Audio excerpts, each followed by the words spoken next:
la hambachi la khatikala khandukala shlocha imbala khatale kala shlocha inti khati kala tola hambata khatikala handala shalla khati hambala khatikala shlocha inti khatala mba khatikala kotlo kodia handala kirsi khatala kachete khatolo shumila انت خاتكتي خاتولا هند خاتك على شعلا خاتالا انت هيوم بلا هالي خانوغن بلا جلس لغاية تكليش لا خاتكولو تشوتلا خاتتاريتا انت لا تغير لا دلا خالي بخاتك اشياء بلا خاتي يلا بلا شات خندارا كل الشغل خالي انت خودا تاكيم بخاته انت خاتك على شات لا خاتلا ما لا خاتك على شيء غاتيوتلا انت يوتو شغل خاتا على خاتك كل خمر لغش الخبيتي على خاتك على شات هادو لكل شات على خاطر قولي خا انت هي جلو ام بخاتك على هندل شغل خدو قويتي شلخا عند لخاتو لكل شغل توتيوم بخايدي ام بخدل ندور شغل خاله قالشا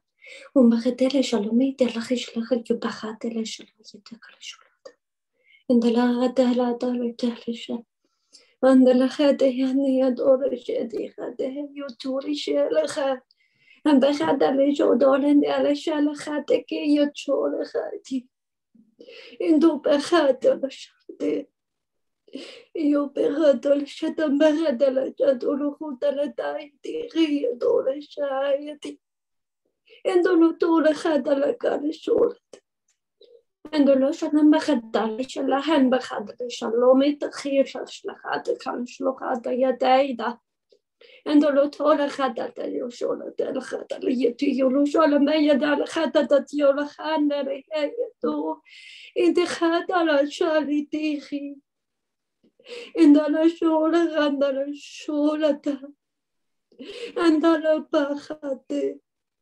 الخاتل يطول شو على خاتل شلا يتشلا بخات Publiez ma paix, publiez ma justice, publiez mon salut. Voilà ce que j'attends de vous. Voilà ce que j'attends de vous. Publiez, publiez. Portez mon nom au loin, portez mon nom. France maltraitée, France humiliée, France découragée, France abattue, France en captivité,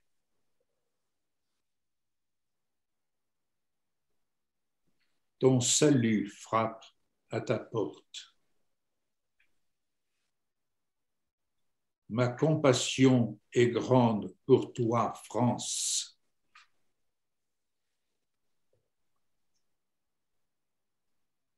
J'entends mes enfants pleurer.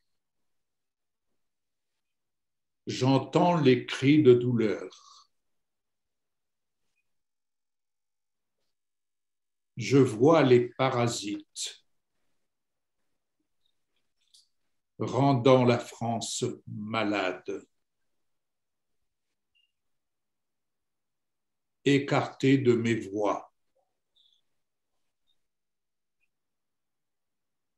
Mais je me suis réservé des hommes, des femmes qui ont fléchi le genou devant la croix.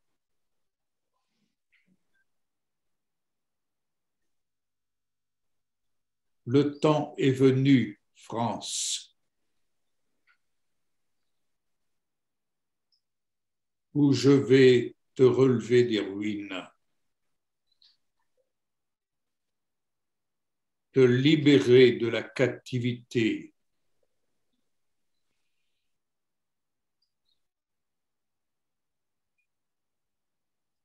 et te rendre la vie, et rendre la vie dans tes campagnes. Répandre mon esprit de joie dans tes campagnes.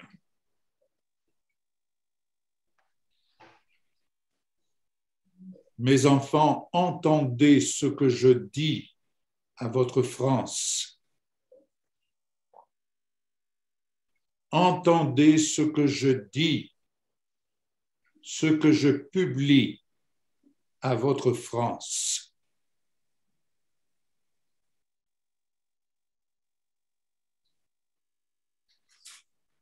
C'est le temps de mon amour pour la France.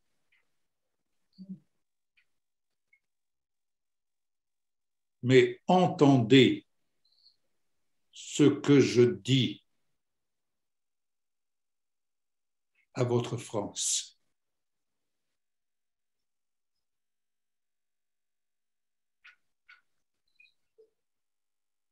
Apprenez à voir comme moi je vois. Entendez de moi. Vos pensées ne sont pas mes pensées, vos voix ne sont pas mes voix.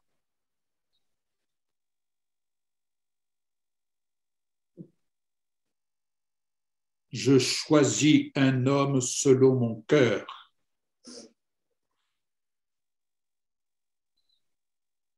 Je choisis un homme selon mon cœur.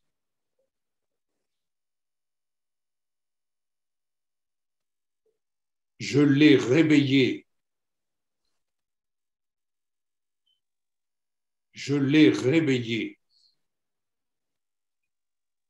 pour redonner vie à la France, lui redonner tout son éclat, sa générosité, sa libéralité.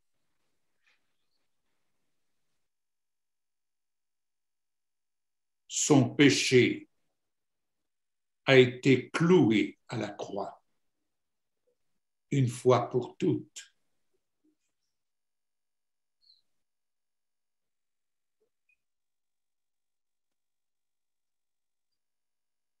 Bénissez, bénissez, bénissez votre France. Ésaïe 53.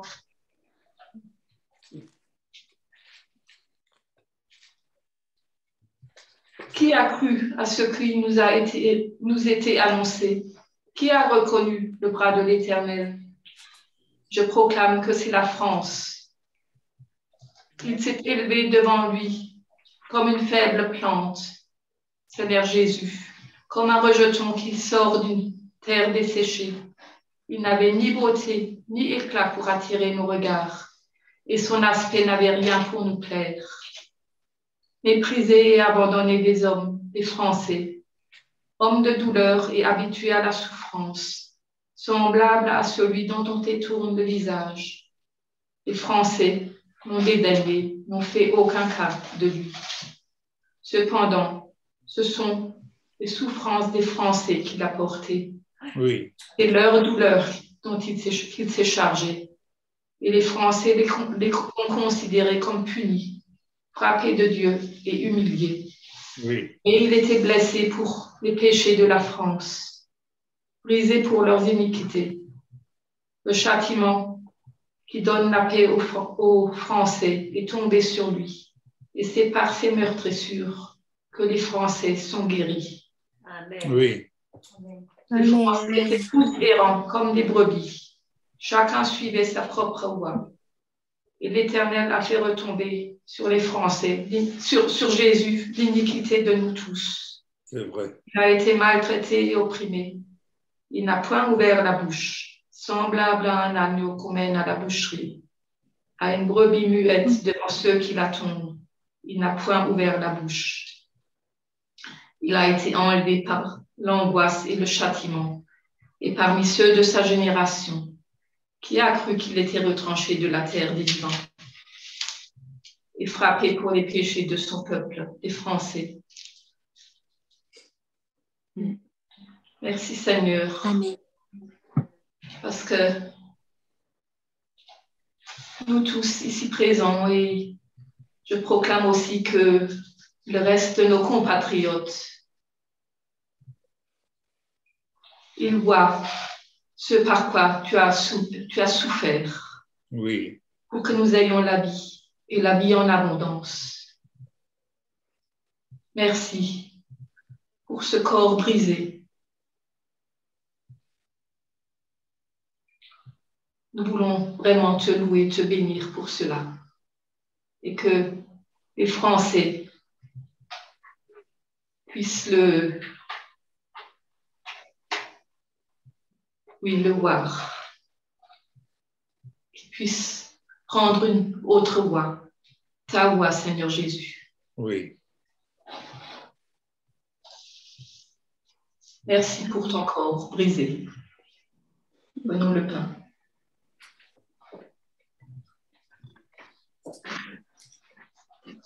Et dans Romains 8, la loi de l'esprit de vie en Jésus-Christ nous a affranchis de la loi du péché et de la mort. Par chose impossible à la loi, parce que la chair nous rendait sans force, Dieu a condamné le péché dans la chair en envoyant à cause du péché son propre Fils dans une chair semblable à celle du péché. Et cela afin que la justice de la loi fût accomplie en nous, qui marchons non selon la chair, mais selon l'esprit. Et si l'esprit de celui qui a ressuscité Jésus d'entre les morts habite en vous, en nous, celui qui a ressuscité Christ d'entre les morts rendra aussi la vie à nos corps mortels par son esprit qui habite en nous. Merci Seigneur Jésus pour ton sang qui a été versé, afin que nous n'ayons pas besoin d'être éloignés du Seigneur. Mais toi, tu as fait que nous puissions monter plutôt vers le Seigneur. Oui. Sois béni, sois adoré. Amen. Amen. Amen. Prenons la coupe.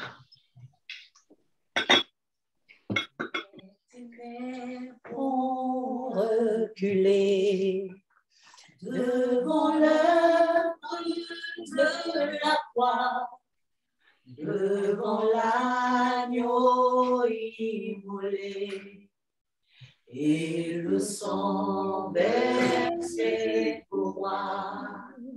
Les ténèbres ont reculé devant l'agneau de la croix, devant l'agneau immolé, et le sang versé pour moi.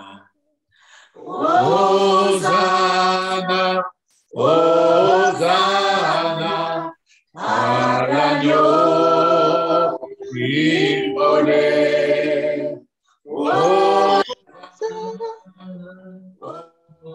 Hosanna, Jésus est ressuscité. Hosanna, Hosanna, à l'agneau immolé. Hosanna, Hosanna, Jésus est ressuscité.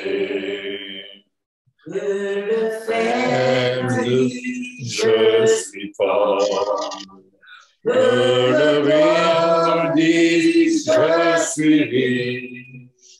Que l'aveugle dise, je peux voir ce que Jésus a fait pour moi. Que le faible dise, je suis fort. Que l'aveugle dise, je suis riche. Que l'aveugle dise, je peux voir ce que Jésus a fait pour moi. Hosanna, Hosanna, à l'agneau immolé. Hosanna, Hosanna, Jésus est ressuscité. Hosanna, Hosanna, immolé. Hosanna, Hosanna, Jésus est ressuscité.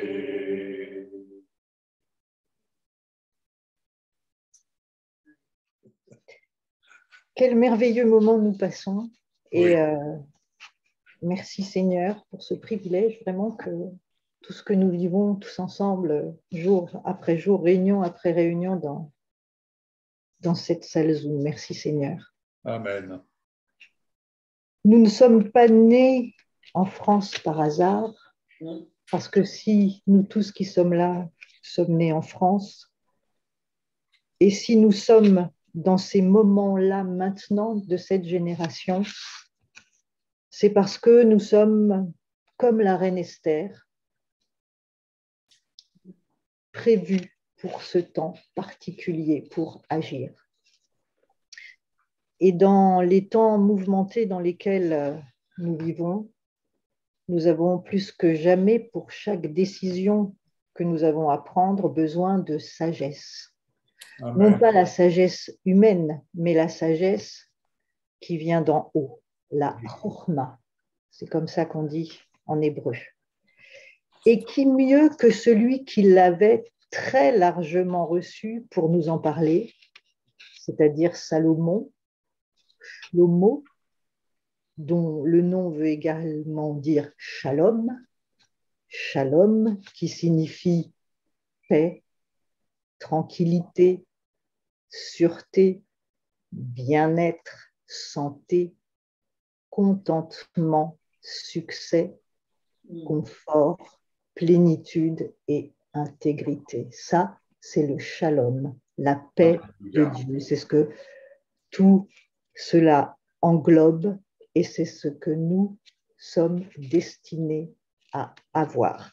Alors la Bible nous dit que Dieu donna à Shlomo, à Salomon donc, un très haut degré de sagesse et d'intelligence, de discernement, ainsi qu'un cœur aussi vaste que la plage de sable au bord de la mer. Des gens de toutes les nations venaient entendre la sagesse de Shlomo, donc de Salomon, y compris des rois de toute la terre qui avaient entendu parler de sa sagesse. Et je me dis, en écoutant la prophétie, la parole du Seigneur de ce matin, qui sait si nous ne sommes pas, nous, des Shlomo et que la France ne sera pas à nouveau en lumière, mise en lumière au niveau des nations pour apporter ce message de sagesse et de paix. Il nous est dit que Salomon a composé 3000 proverbes et 1005 cantiques, c'est-à-dire des psaumes. Vous trouverez ce passage où il est question du roi Salomon dans un roi au chapitre 5 dans la Bible juive et un roi chapitre 4 dans la seconde, parce que dans les traductions de la Bible hébraïque et de la Bible en français, il y a des petits décalages dans les chapitres. Alors nous allons donc ce matin aller dans le livre des Proverbes, puisque c'est Salomon qui a écrit les Proverbes. Rappelez-vous, il en a composé 3000, le livre des Proverbes, donc qui en hébreu se dit Mishlei. Et nous allons lire l'introduction au chapitre 1, du verset 1 au verset 6. Je vais vous le lire. Proverbe 1, donc, c'est l'introduction qui va nous dresser le contexte de ce qu'est la sagesse et de ce que Salomon a à nous enseigner au travers de ces proverbes. Donc, proverbe de Shlomo, fils de David, roi d'Israël. Pour apprendre la sagesse et la discipline, pour comprendre les paroles qui expriment une profonde perspicacité, pour obtenir une vie disciplinée avec intelligence, pour faire ce qui est droit, juste et honnête, pour donner la prudence à ceux qui ne réfléchissent pas, la connaissance et un bon jugement à une jeune personne. Celui qui est déjà sage entendra et apprendra plus encore.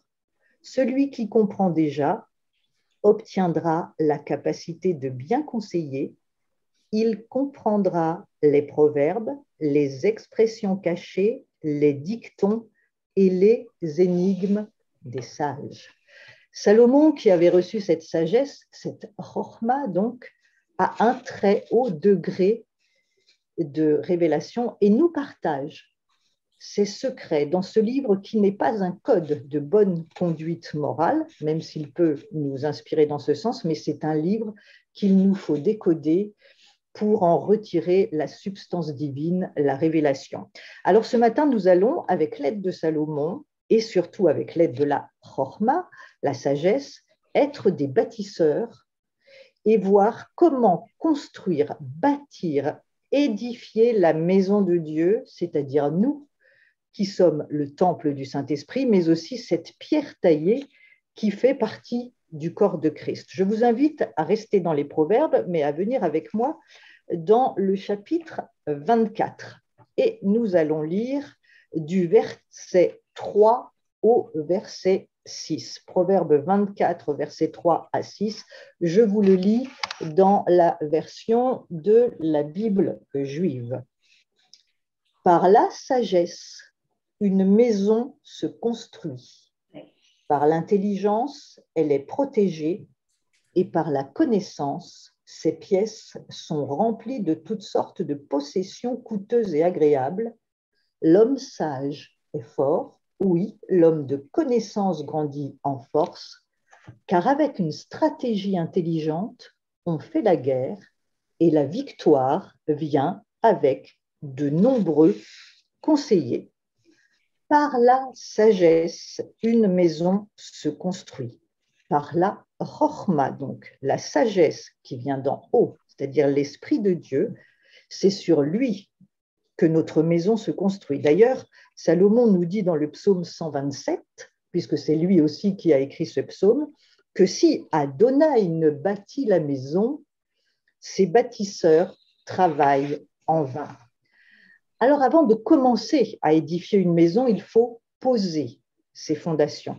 Vous savez peut-être qu'au Japon, toutes les constructions sont bâties avec des normes anti-sismiques qui fait que lors d'un tremblement de terre, les bâtiments bougent avec, mais ne s'effondrent pas. Ce sont des normes très précises et très, très importantes que ces normes anti-sismiques. Les fondations sont importantes et en cas de tremblement de terre, toutes les nouvelles constructions au Japon ne s'effondrent pas. Et cela nous rappelle ce que dit Jésus dans Luc 6. Je vais vous le lire dans Luc 6.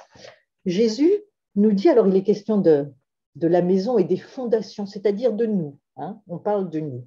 Luc 6, du verset 47 à 49.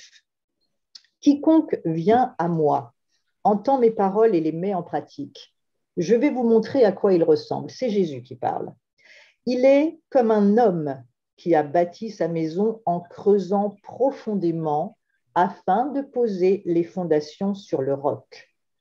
Quand la crue est venue, le torrent s'est jeté contre cette maison, mais n'a pas pu l'ébranler, car elle était bien bâtie. Quiconque entend mes paroles, mais ne les met pas en pratique, est comme l'homme qui a bâti sa maison sur un sol sans fondation. Dès que la rivière s'est jetée sur elle, elle s'est écroulée, et cette maison est devenue un tas de débris méprisables. Voilà les fondations sur lesquelles nous devons bâtir notre maison. D'ailleurs, ce n'est pas nous qui bâtissons la maison, mais c'est la parole révélée, c'est l'Esprit de Dieu, la chorma, la sagesse, qui nous construit, si comme le dit Jésus dans Luc, nous entendons et mettons en pratique cette parole de vie, la parole révélée, bien évidemment. Il ne s'agit pas de la lettre, mais de l'Esprit. Alors cette maison, elle se construit par l'intelligence, c'est ce que dit la parole, c'est-à-dire par le discernement. Elle est protégée et par la connaissance, ces pièces sont remplies de toutes sortes de possessions coûteuses et agréables. C'est ce que nous dit Proverbe 24, donc au verset 4. Ces pièces sont remplies de toutes sortes de possessions coûteuses et agréables par la connaissance.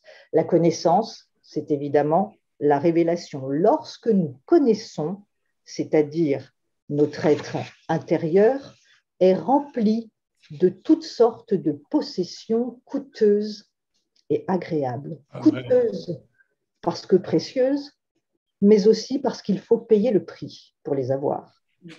Mais de quelle sorte de richesse s'agit-il? Il faut évidemment nous élever dans le lieu céleste, en présence de notre roi de gloire. Il ne s'agit pas des richesses de ce monde, mais évidemment des richesses qui viennent d'en haut. Alors nous avons la réponse de ces richesses. Quelles sont-elles? Eh bien, nous le trouvons dans Galates, au chapitre 5 et au verset 22. Mais le fruit de l'esprit est l'amour, la joie, la paix, la patience, la bienveillance, la bonté, la fidélité, l'humilité et la maîtrise de soi. Le fruit de l'esprit, c'est l'amour, la joie, la paix, la bienveillance, la patience, la bonté, la fidélité, l'humilité, et la maîtrise de soi.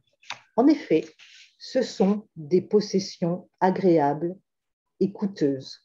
Coûteuses parce que précieuses, mais aussi coûteuses parce que les conserver, cela demande de rester dans le calme et la confiance, quelle que soit la situation.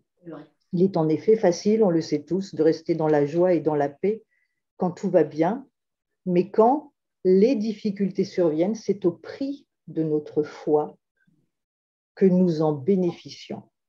Paul nous dit au verset 25, toujours dans Galates, « Puisque c'est par l'Esprit que nous avons la vie, laissons aussi l'Esprit nous diriger pour conduire nos vies jour après jour. En l'occurrence, laissons-le construire notre maison, une maison dont les fondations sont construites sur le roc avec des normes antisismiques qui font que même si tout tremble autour de nous, notre maison ne s'effondrera pas. » Alors, revenons au Proverbe 24, au verset 5. L'homme sage est fort. Oui, l'homme de connaissance grandit en force, car avec une stratégie intelligente, on fait la guerre et la victoire vient avec de nombreux conseillers. Là encore, il ne s'agit pas de guerre sur le plan humain, nous sommes bien encore dans le céleste. Alors, qui sont ces nombreux conseillers grâce à qui on a la victoire? Eh bien, là encore, c'est Paul qui nous donne la réponse. Dans Éphésiens 6, il nous donne la stratégie et nous révèle qui sont ces nombreux conseillers. Éphésiens 6, versets 10 à 18. Éphésiens 6.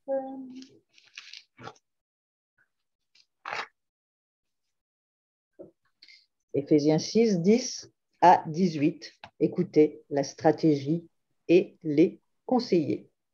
Enfin, fortifiez-vous puissamment en union avec le Seigneur et dans la puissance de sa force.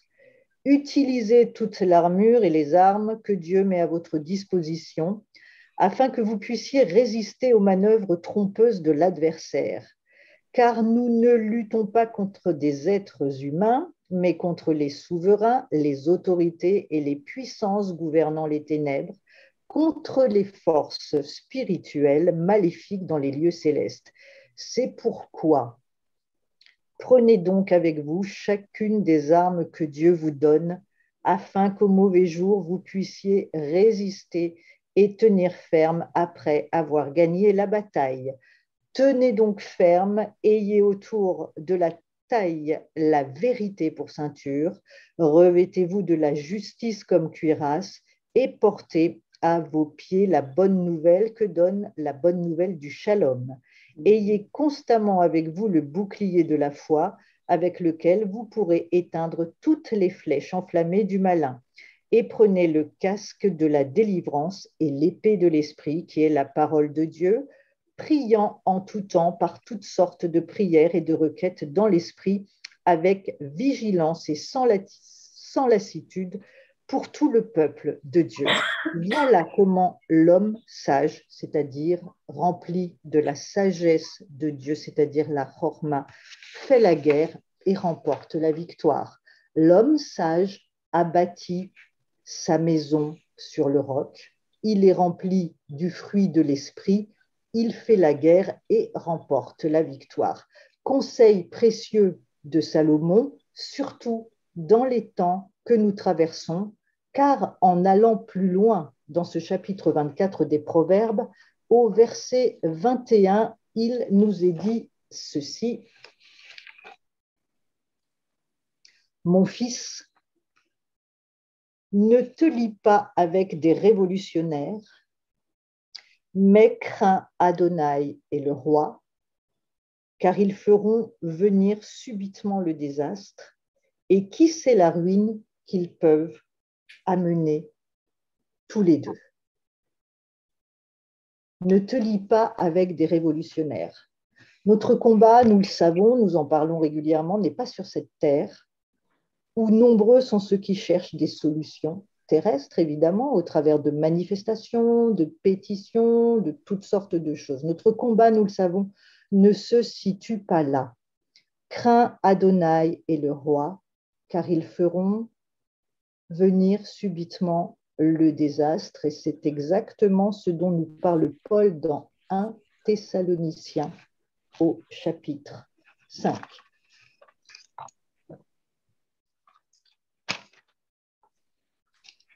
Verset 3, 1 Thessaloniciens 5, verset 3, quand les hommes diront la paix règne ainsi que la sécurité, alors la destruction s'abattra sur eux soudainement, comme les douleurs de l'accouchement sur la femme enceinte, et ils ne pourront y échapper.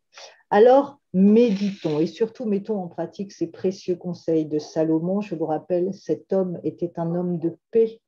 D'ailleurs, la Bible nous dit que c'est pour cela que l'Éternel l'a choisi pour construire son temple. Il a dit à David, tu es un homme de guerre, mais je choisis ton fils Salomon, homme de paix, pour construire ton temple. Nous sommes le temple du Saint-Esprit et c'est la paix et la chorma, la sagesse qui doivent nous bâtir, nous construire, afin que notre maison soit solide. Nous devons être construits sur les normes célestes, selon les normes célestes, protégés et remplis de toutes sortes de possessions coûteuses et agréables, et c'est là l'assurance de rester debout, même quand tout tremblera autour de nous. Et je crois que c'est vraiment pour nous dans les temps que nous sommes en train de traverser, c'est important, nos fondations.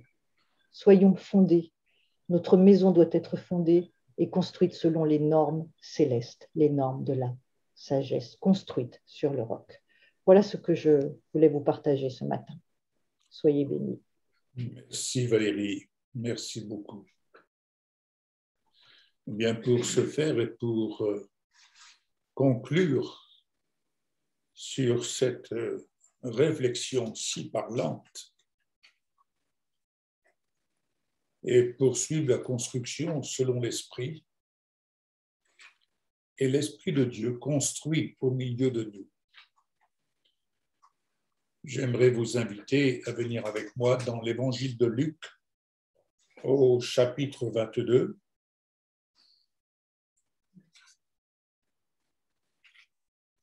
C'est un extrait d'une réflexion que je mets sur papier. Luc 22, verset 40. Jésus se trouve donc dans le jardin de Gethsémane.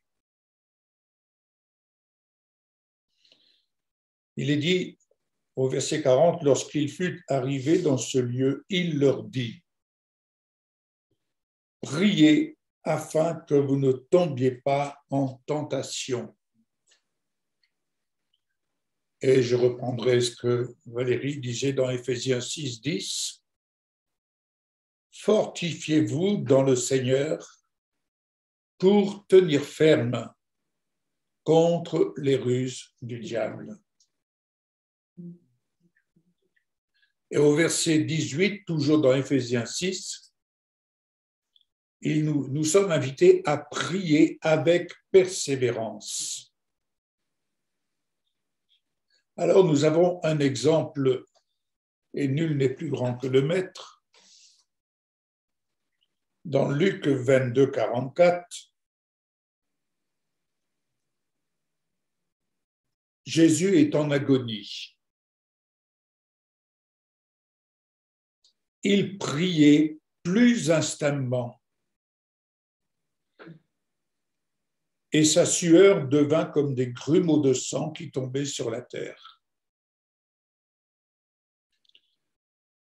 Peut-on imaginer, sommes-nous en capacité d'imaginer, permettez-moi un instant d'en douter.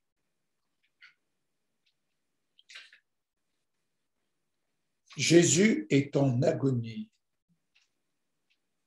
Lui, l'homme de Nazareth. Lui qui est né sans péché. Il chemine sur cette terre au sein de notre humanité, portant sur lui toute cette nature pécheresse avec tout ce que cela comporte.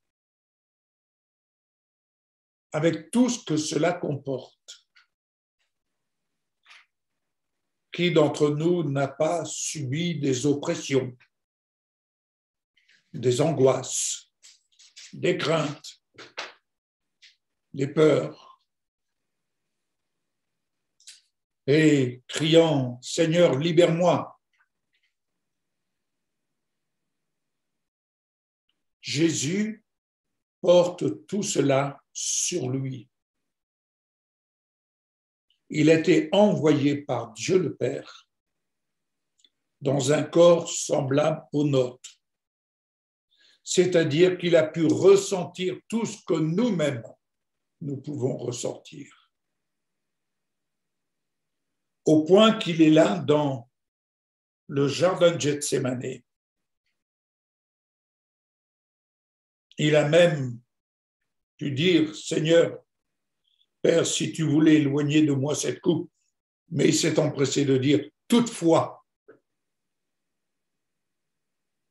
que ma volonté ne se fasse pas, mais la tienne.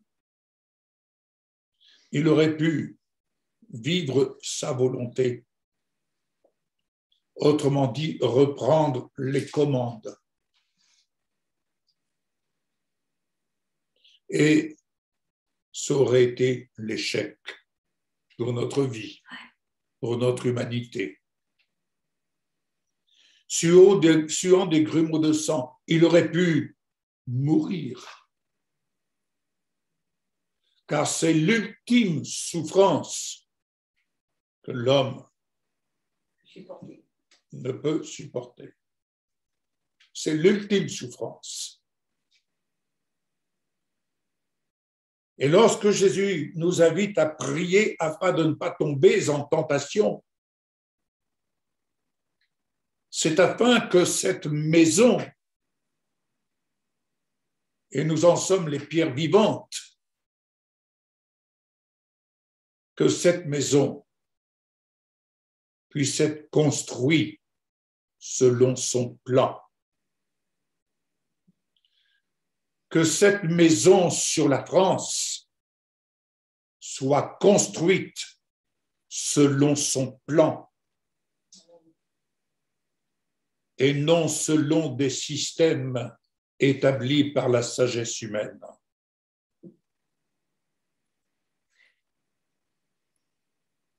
et encore moins par des rouages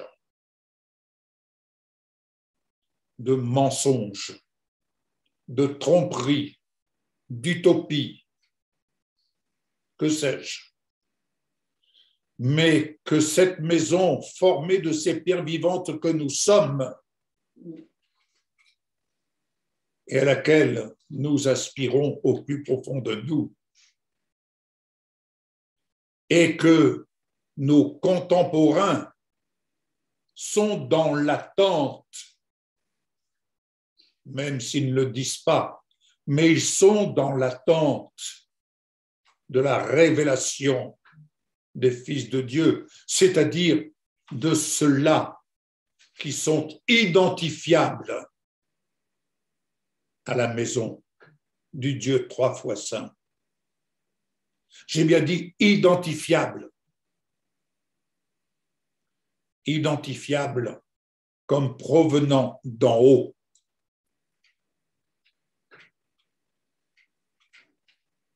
Bien-aimés, veillons et prions afin de ne pas tomber dans la tentation, c'est-à-dire cette tentation de baisser les bras.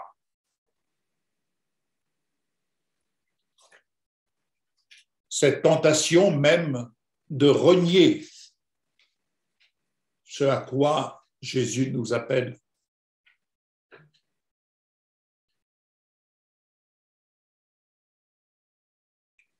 Et Jésus va se relever de la prière, aller vers ses disciples, et il trouve des disciples endormis.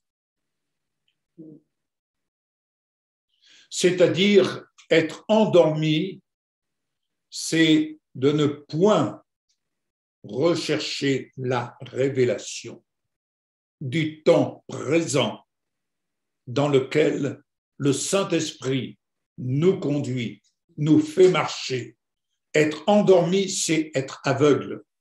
Être endormi, c'est être sourd. Être endormi, c'est détourner notre regard de ce vers quoi le Saint-Esprit est en train de nous dire « Regardez, ouvrez vos yeux, ouvrez vos oreilles. Je ne pense pas comme vous pensez. Je ne vois pas comme vous voyez, mais apprenez à abandonner vos préjugés. Apprenez à abandonner cela. C'est apprendre à se maintenir dans le temps dans lequel nous vivons et à se maintenir dans l'esprit, c'est-à-dire à vivre dans la voie de la sagesse, qui est la voie prophétique qui se fait entendre pour qui veut l'entendre. Alléluia. Amen. Et Jésus va encore répéter ici, il va encore répéter au verset 46, « Levez-vous et priez afin de ne pas tomber dans la tentation. »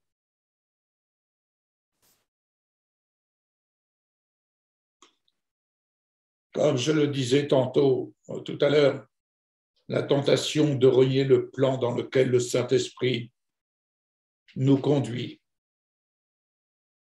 et nous fait grâce de connaître comme nous devons connaître.